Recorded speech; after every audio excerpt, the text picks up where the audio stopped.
Hello! Freedom Guy 55 here again. And yes, welcome to the first DVD update I will ever do. I can tell you right now, I have a shit ton of DVDs. I mean, I think I can even give FlickPick a run for his money. I think. Maybe. I know I can't give James, a video game nerd, a run for his money, but, no, I mean, he has huge amount of stuff. But I have a lot of shit in storage, so. Anyway, I do wanted to actually talk about an update of what DVDs I got, and I wanted to actually talk about why I chose these DVDs, why I bought them and such, and how the movie has meaning for me as a person. So I'm going to set down my remote, and then I'm going to grab the DVDs, just to talk to you about it, you know, so you don't know or wonder what the hell is he doing? Why is he going down and up and shit? So anyway, I just wanted to, you know, tell you what I'm doing. Anyway, let's go with, and I'm going to set down the DVDs again, or at least some of them. I'm going to keep one in my hand, and every time I grab the one, that's what I'm doing. Okay? Well, anyway, why am I explaining that? I'm such a stupid idiot. Anyway, this first DVD I actually had to get, and I don't know if it's illegal to have it or anything like that. I don't really think so. I mean, it's not bootleg or anything like that, but, you know, I could buy it online. But I can see these DVDs, and I can buy them, and I bought this one, and I saw it before everybody else.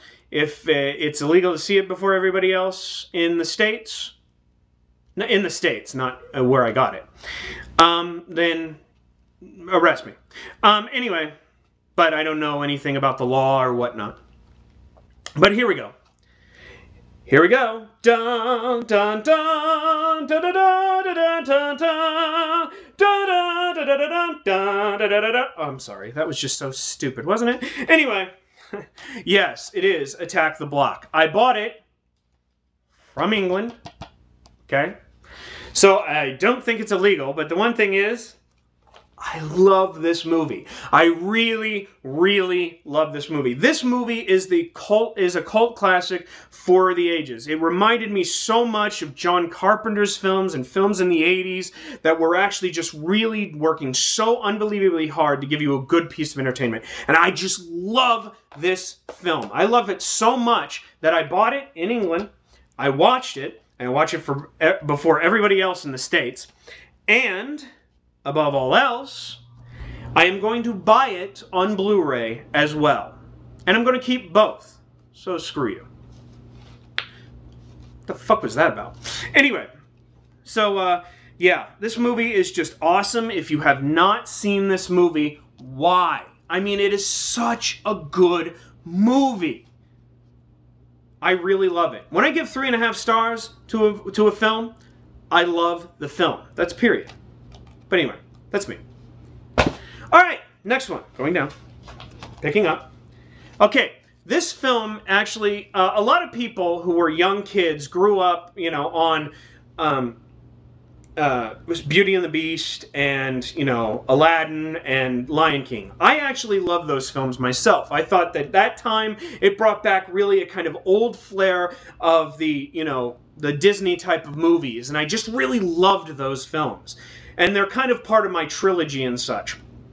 Well, anyway, the thing is, I grew up younger as well. I mean, when I was like 8 and, you know, 10, you know, 8 and all that kind of stuff, you know, young little type, I had to relate to other Disney films, and I had to relate more to the older Disney films. The ones that were like, you know, really timeless classics, like Fantasia and such. But there was actually a one that just came out on DVD that actually I really do relate to a lot. A lot. And I don't want to hear anything about the crows and all of that stuff because I didn't pay attention to them. All right? Just remember that. And the movie is Dumbo. Yeah, Dumbo. Yep, timeless classic. Good movie. I love this movie so much. Why do I love this movie? Well, Basically because this character, Dumbo, is the main character, and I related to him so much when I was young. Because when I was young, I was weird, and, you know, I just really couldn't relate to a lot of people, and movies were really my escape from the whole particular kind of bullshit that I was dealing with, and, you know, high school crap and whatever that I never really related to. And it was difficult for me to make friends and so on. And I just liked this movie so much because the actual character in this is an offspring of a mother, of course. That's how it starts. She winds up giving birth to this offspring, this elephant in a circus. And this offspring looks normal, you know, it's cool, you know, he's awesome, you know. All of a sudden he winds up sneezing. And all of a sudden his ears get flop out and boom, boom, you know. And everybody's like looking at him going, oh my God, look at his ears. They're just so funny. He's just so funny. And he was probably, I think he was supposed to be called Jumbo or whatever, or at least, you know, after I think his father or something like that. And the guys or the other animals there who made fun of him started saying, you know, hey, let's call him Dumbo. Let's call him Dumbo. He's just dumb. He looks so dumb. You know, and he's got the ears and such. And, you know, being a little kid that just really couldn't relate to a lot of people, it was actually very much a kind of, you know, psychological release, or at least to actually see something like this that I could really relate to so much. And, you know, he only has like this one friend, which is a mouse here, because he gets separated from his mother. And, you know, his mother gets blocked in a cage because she's considered mad because she's trying to protect her little son, you know. And all of a sudden there's this disconnect away from, you know, the mother, and the kid has to actually, you know, help himself. And I was young when I was watching this, so, you know, it does relate to a sense of, you know, a mother's love and so on that I just got, you know, I grew up with. And, you know, that one scene where he wants to be with his mom, and she has, you know, her, like, trunk, and she's cradling him. I mean, and there's the music going on, and it's just like, oh man, that is just so unbelievably heartbreaking. It's just, if you don't get emotional or cry at that point, what is wrong with you? You know, you gotta wonder what's wrong with you if you don't. But Dumbo, good classic. Dumbo's a great classic. Go out. And this is actually the DVD Blu-ray type of, you know, combo. I got this one because they didn't have the other one that was like the shape of the Blu-ray at the time. I think everybody bought that one, so I just bought this one. It has the Blu-ray combo with the DVD, so, you know, hey, who gives a shit if it looks like the DVD case? Alright, going down again, and coming back up. Anyway, next one on the list. There are very few TV shows that I have a tendency to relate to nowadays. You know, I mean, there was Married with Children, which I actually really adored and loved. But the thing is, I don't relate to a lot of TV shows. And the 2.5 Men, that TV show, don't relate to any of the characters. I mean, there is one character that's weird, but I don't relate to his neurotic behavior. I just don't. Just because he's not that kind of person. That I feel like I'm that person. I just don't. But the same creators made a show that actually I do relate to. And I wanted to wait. I wanted to wait until it came out, until it got down to like $20. But because I related so much to these characters, I just had to get the DVD. So I got the DVD. And you know what it is? Ta-da! Yes, sir. Big Bang Theory, from the creators of 2.5 Men. Now these characters here, I don't know if you can see them, that's right, anyway, these two characters here, I relate to so much. Because basically, let me read the thing here. Physicists Leonard and Sheldon understand everything from the inescapable gravitational pull of a black hole to an intricate structure of the atom. But take those atoms and assemble them into a woman, and the comprehension comes to a grinding halt. My God. Anyway, and when Penny, a woman with all those atoms in all the right places, moves in across the hall, Leonard and Sheldon's universe begins to expand in ways they never could have imagined. Yes, I relate to this so much because I don't want to be an ass. I'm not saying that I'm, great or wonderful, but it does make me realize that I have a 124 IQ. And when it comes to basically dating or, socializing with other people, it means absolutely nothing. Nothing when it comes to this shit. Because, all of a sudden, you just become completely dumb when you try to. You just can't relate. And I just relate so much to these characters when you just try to do whatever you can, And you fail. And inevitably, I wound up doing. And you can actually check why I do with my other videos. Going down again, by the way. Grabbing the last DVD in my update here. And the last DVD is Dark City, on Blu-ray, mind you.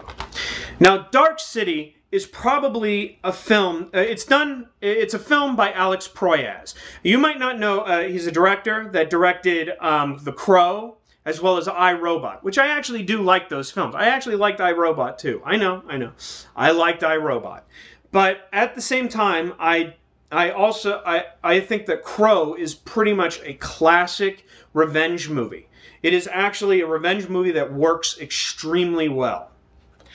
But the one thing is that this is a little-known movie that Alex Proyas had once done, which I actually think is really, really good. I loved this movie. I'm amazed. I mean, this is a science fiction film that actually many people will find boring, but it's kind of like Alex Proyas' kind of art film, and it works extremely well. I mean, this film takes tips from older movies like Metropolis and such, and it also takes the concept of film noir. So it's kind of taking the Metropolis kind of feel as well as the film noir feel, and it's kind of colliding them together.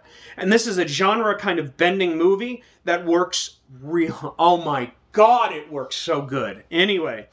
Because what it's about, if you don't know, it's about this guy who's played by Rufus Sewell. You might know him from The Knight's Tale. Anyway, with Heath Ledger.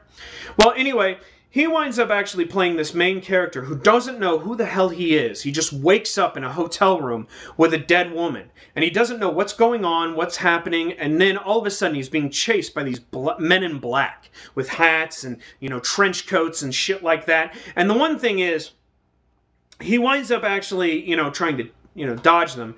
And his wife, or the woman that plays his wife, which is, Jennifer Connelly, is still wondering who this guy is. And there's the detective that's after him with William Hurt, as well as also this strange doctor played by Kiefer Sutherland. Well, I really love this movie because it doesn't play in its kind of conventional Hollywood type of movies.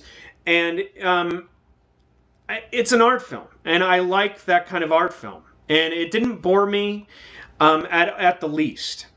And it's kind of like, in some ways, I should say, it's an unconventional art film. It's an art film that kind of blends in kind of in a Hollywood type of thing together. And thinking about Drive and how it had itself do that, this one kind of does it too.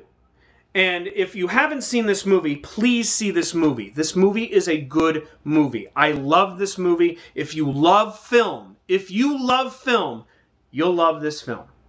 It's a good movie. Please, if you have a chance to rent it or whatnot, watch it. It's cool.